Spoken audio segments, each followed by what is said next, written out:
മൈസൂർ പാലസിലെ കാഴ്ചകളെല്ലാം കണ്ടിട്ട് നമ്മൾ അടുത്ത ഡെസ്റ്റിനേഷൻ എന്ന് പറഞ്ഞു കഴിഞ്ഞാൽ നമുക്ക് പോകേണ്ടതെന്ന് പറഞ്ഞു കഴിഞ്ഞാൽ ചാമുണ്ഡി ക്ഷേത്രത്തിലേക്കാണ്. ചാമുണ്ഡി ക്ഷേത്രത്തിലേക്ക് ഇവിടുന്ന് 12 കിലോമീറ്റർ മാത്രമേ ഉള്ളൂ. 15 രൂപയുള്ള ഒരാൾക്ക്. ശ്രദ്ധിക്കുക, നമ്മളൊരു ഗ്രീൻ കളർ ഒരു ബസ്സിനകത്താണ് കയറേണ്ടത്. ബസ്സിൻ്റെ നമ്പർ 201 ആണ്.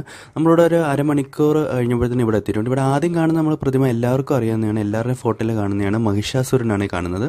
പിന്നെ അവിടെ നമ്മൾ ക്ഷേത്ര പരിസരത്തോട്ട് പോകുമ്പോൾ ആ ഒരു ആംബിയൻസും കാര്യങ്ങളൊക്കെ ഉണ്ട്. എല്ലാ പൂജാദ്രവ്യങ്ങളും അവിടത്തേക്ക് വേണ്ടിയിട്ടുള്ള ഓരോ കാര്യങ്ങളെല്ലാം ഇവിടെ കച്ചവടത്തിനായിട്ട് വെച്ചിട്ടുണ്ട്.